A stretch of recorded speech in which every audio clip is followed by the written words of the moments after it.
Shalom, apa kabar Bapak Ibu, saudara-saudaraku yang terkasih di dalam Tuhan. Semoga saudara sekalian baik-baik saja dan terus diberkati oleh Tuhan. Kembali melanjutkan seri khotbah Allah terutama dari Departemen Penata Layanan dan Heavenly Light Ministry YouTube channel.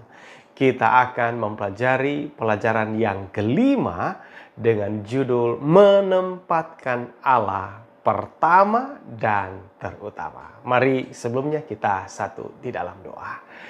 Kiranya ya Tuhan, Engkau boleh menolong kami mengerti, memahami, dan mendapatkan berkat dari pembelajaran dari firman Tuhan pada saat ini.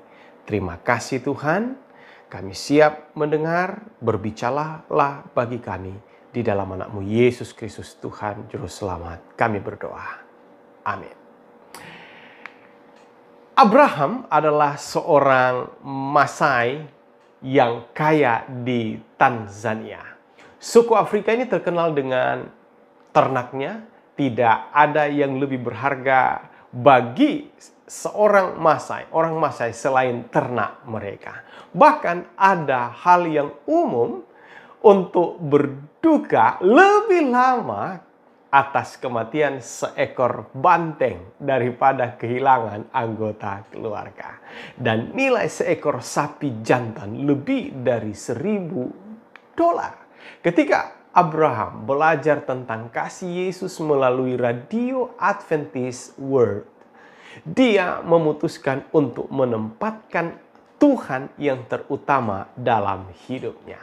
Terlepas dari konsekuensinya, saat itulah dia memberikan 100 ekor sapi sebagai persepuluhan kepada Tuhan.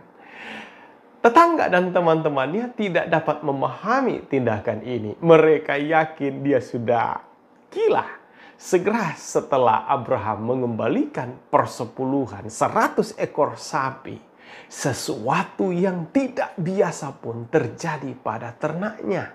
Sapi-sapi ini mulai melahirkan kembar. Sapi biasanya hanya melahirkan satu anak pada sekali melahirkan beranak. Tetapi semua sapi Abraham mulai melahirkan beranak anak kembar. Abraham telah memberikan 100 sapi dan sekarang dia memiliki lebih banyak sapi dari sebelumnya. Tetangganya kaget dan berkata, "Panggil pendeta Anda, saya juga mau memberikan persepuluhan," kata seorang tetangga. "Kami ingin sapi kami memiliki anak kembar juga."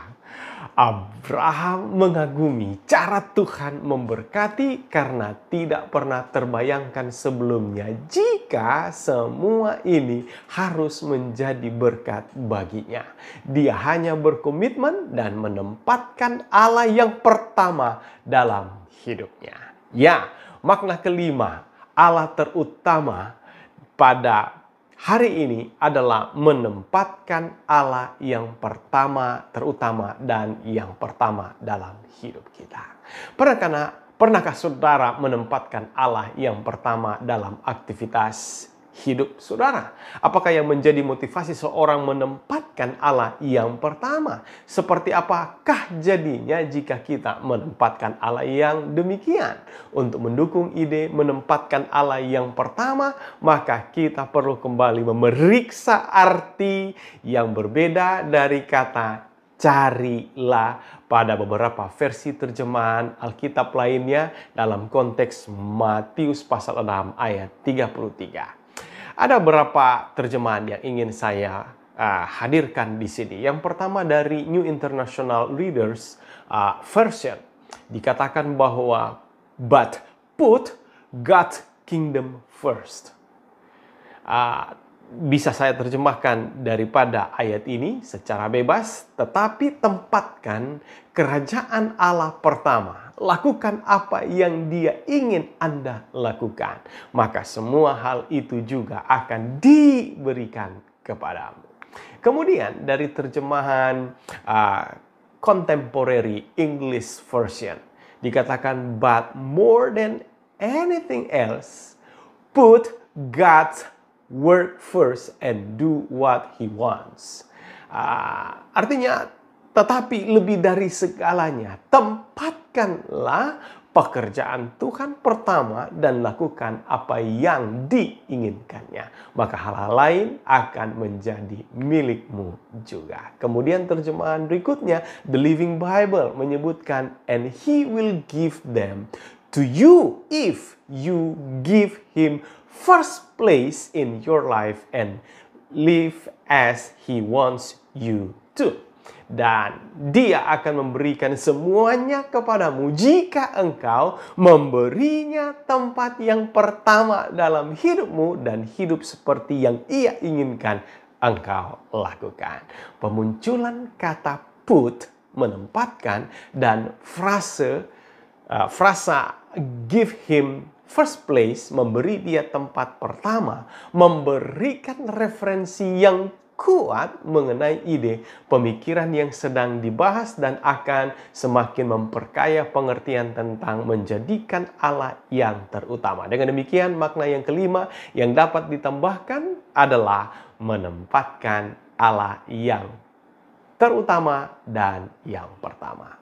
Mari kita lihat pengalaman daripada Yosua menempatkan Allah yang pertama. Ketika Yosua hendak mengumpulkan semua suku orang Israel di Sikem, maka dipanggilnya para tua-tua orang Israel, para kepalanya, para hakimnya, para pengatur pasukannya, dan mereka semua datang dan berdiri di hadapan Tuhan, di hadapan Allah, kepada seluruh bangsa Israel itu. Di dalam Yosua 24 ayat 2-15, Yosua memperingatkan mereka bagaimana Allah telah memanggil dan menuntun bangsa ini dimulai dari nenek moyang mereka hingga pada generasi bangsa hari itu dalam menyaksikan kemahakuasaan Tuhan yang secara ajaib menyelamatkan mereka dari perbudakan di Mesir dan menyeberangi Laut Teberau dan Sungai Yordan hingga pada akhirnya tiba di tanah perjanjian. Dalam momen inilah, sebelum melepaskan bangsa itu pergi masing-masing ke milik pusaka mereka, Yosua pasal 24 ayat 28, Yosua mengajak bangsa itu untuk berkomitmen, memilih dan menjadikan Tuhan sebagai Allah mereka.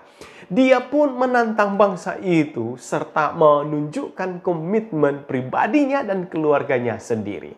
Di dalam Yosua pasal 24 ayat 14-15, oleh sebab itu takutlah akan Allah dan beribadahlah kepadanya dengan tulus, ikhlas dan setia. Jauhkanlah Allah yang kepadanya nenek moyangmu telah beribadah di seberang sungai Efrat dan di Mesir. Beribadahlah kepada Tuhan. Tetapi jika kamu anggap tidak baik untuk beribadah kepada Tuhan, pilihlah pada hari ini kepada siapa kamu akan beribadah, Allah yang kepadanya nenek moyangmu beribadah di seberang sungai Efrat, atau Allah orang Amori yang negerinya kamu diami ini. Tetapi aku dan seisi rumahku, kami akan beribadah kepada Tuhan. Pengalaman berkomitmen Yosua dan bangsa Israel hari itu merupakan momentum yang tepat. Ini adalah sebuah konsekrasi, penyerahan total sepenuhnya setelah mereka mengalami penyelamatan, tuntunan, pemeliharaan, dan akan segera menempati tempat yang baru. Pada peristiwa inilah terletak poin penting hal mengutamakan Allah. Yang paling tidak ada dua hal yang terhubung dari sikap menjadikan Allah yang pertama dan terutama dalam pengalaman Yosua dan bangsa Israel tersebut. Yang pertama, menempatkan Allah yang pertama dalam komitmen ibadah. Sebelum melanjutkan perjalanan hidup pribadi dan bangsa, pertama-tama mereka mengasingkan diri dan menyediakan waktu bersama dalam mencari dan berkomitmen menjadikan Tuhan satu-satunya dan hanya Allah saja yang disembah dan penerima ibadah mereka. Kemudian yang kedua, menempatkan Allah yang pertama dalam urusan hidup mereka. Sebelum melanjutkan agenda, rencana lain seperti menempati rumah, tanah, properti mereka, pertama-tama mereka terlebih dahulu mencari Allah, menempatkan Allah yang pertama dan terutama dari segala rencana dan kegiatan hidup mereka di tanah perjanjian ini. Di masa pandemi ini, kedua hal ini kedua hal ini sedang menjadi isu yang hangat. Dengan diberlakukan pembatasan sosial berskala besar di mana-mana, maka datang beribadah secara offline dengan mengunjungi gedung gereja itu dibatasi, sedangkan secara online biasanya melalui media Zoom meeting dan aplikasi lainnya, terkadang hanya sekedar bergabung tanpa persiapan dan sikap yang benar dalam penyembahan. Adakah kita menempatkan Allah dalam komitmen beribadah? Sama halnya dengan ekonomi global yang terpuruk, sangat berdampak pada pendapatan bulanan, bahkan kemungkinan saudara adalah korban dari pengurangan pekerja di tempat di mana saudara bekerja dan sedang bergumul bagaimana dapat memenuhi semua kebutuhan hidup sehari-hari. Akankah saudara menempatkan Allah yang pertama dan terutama dalam setiap urusan pekerjaan, usaha, keluarga, dan yang lainnya? Kita dipanggil untuk tetap menjadikan Allah yang terutama.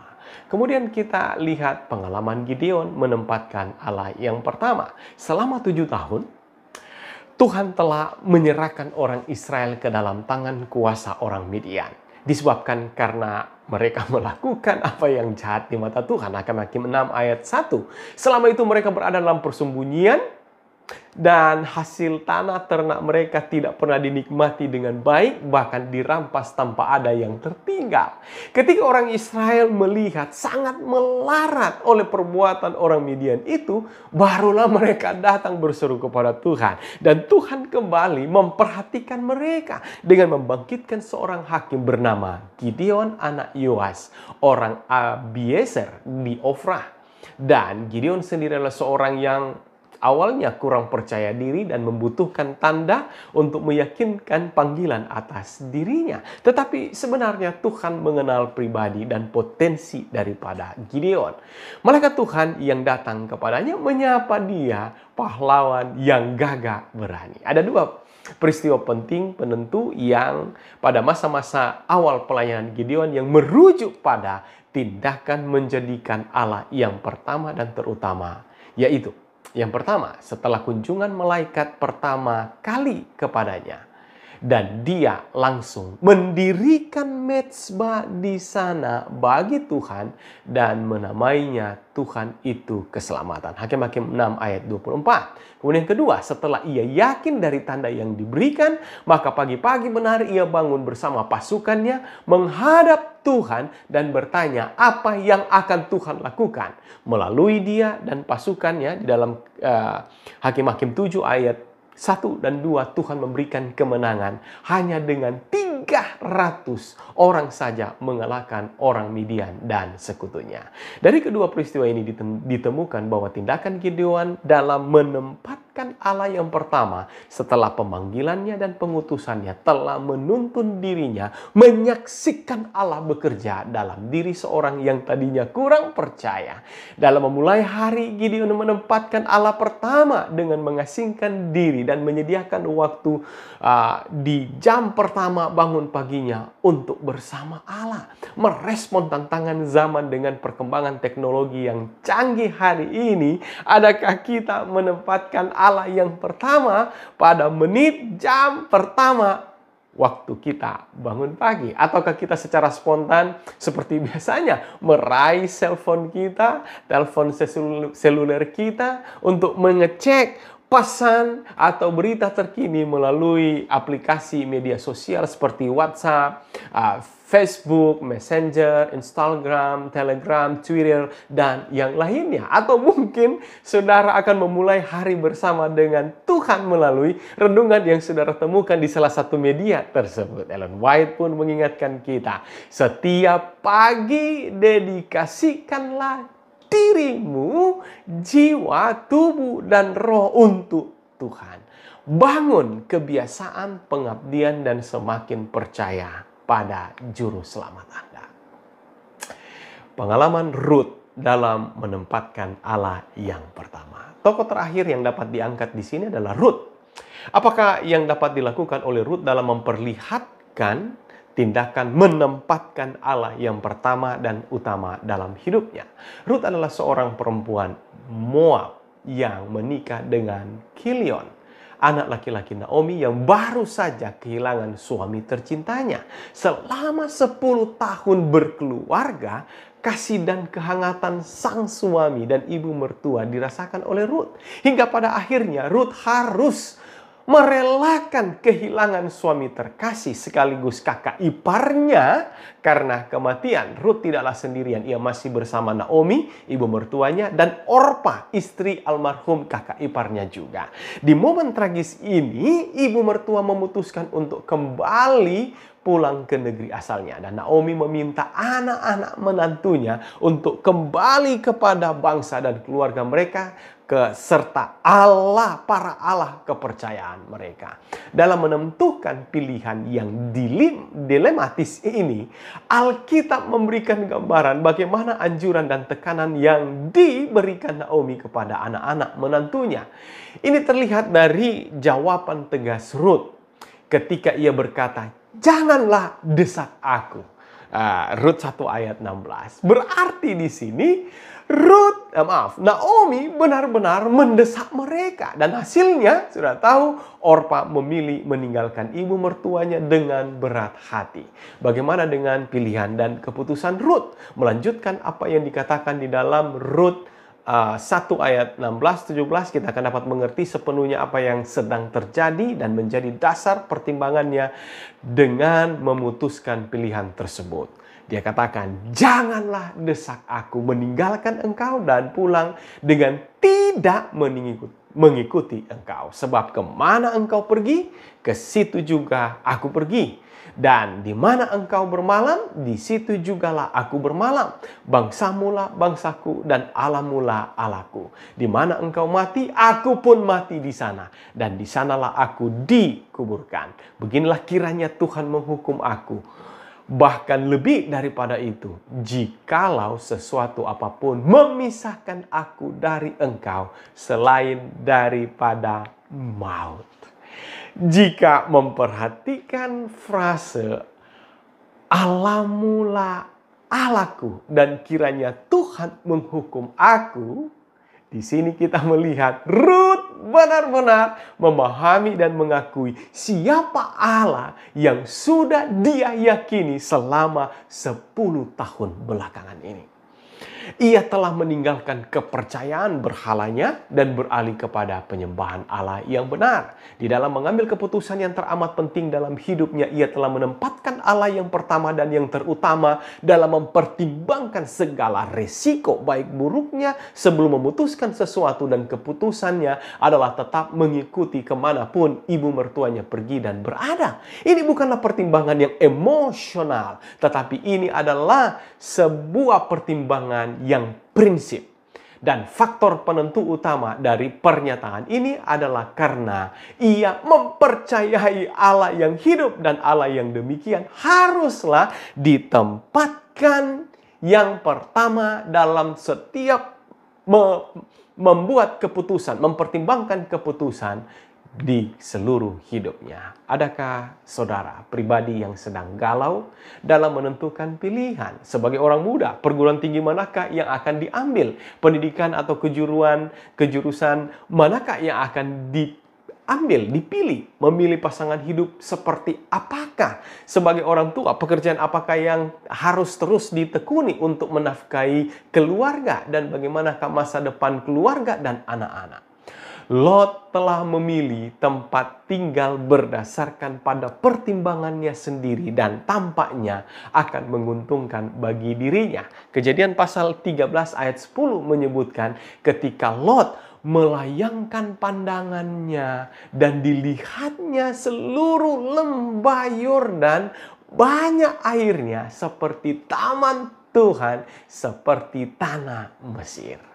Ketika ini yang menjadi pertimbangannya, di saat itu pun ia langsung menentukan pilihan dan keputusannya.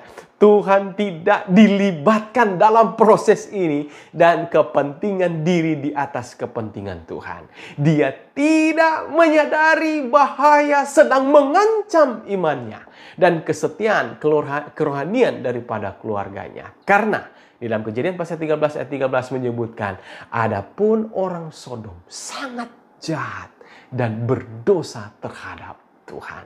Bisa saja kita sedang berada dalam persimpangan yang sama, tetapi jangan lupa yang hanya dapat kita lakukan untuk memulainya adalah datang kepadanya, akui otoritasnya, dan tempatkan Allah yang terutama dalam setiap pengambilan keputusan. Jika saja pendidikan, usaha, memilih pasangan jelas-jelas berpotensi akan menomorduakan Tuhan, melemahkan jiwa dan iman kita, kita harus dengan tegas langsung menolaknya. Tetapi sebaliknya, jika pilihan-pilihan yang akan diambil adalah meninggikan Tuhan, menguatkan iman kita kepadanya, maka itu selayaknya harus diperjuangkan.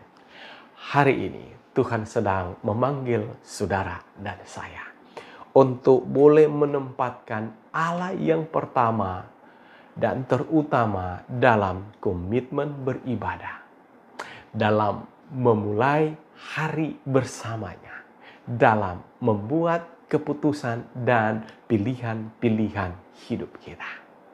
Jadikanlah Dia yang terutama dengan menempatkan Dia yang pertama dari segala urusan dan aktivitas kita masing-masing. Mari kita satu di dalam doa. Terima kasih Tuhan, ajakan Tuhan hari ini untuk boleh menempatkan Tuhan yang pertama di dalam hidup kami. Kiranya firman Tuhan yang kami telah dengarkan pada hari ini, di mana kami harus mencari Allah yang pertama. Di dalam mencari tentunya adalah berarti menempatkan Allah yang pertama dan terutama dalam hidup kami. Baik itu di dalam segala keputusan kami, pilihan kami dalam komitmen ibadah maupun memulai hari bersama dengan Tuhan. Terima kasih untuk firman-Mu, menguatkan, meneguhkan kami. Di dalam nama-Mu Yesus Kristus Tuhan Juru Selamat kami berdoa. Amin. Kiranya Bapak Ibu Saudara yang terkasih di dalam Tuhan, kiranya Saudara boleh terberkati melalui renungan pada hari ini sehubungan dengan seri khotbah Allah terutama. Tuhan Yesus memberkati saudara-saudara pemirsa dimanapun saja saudara.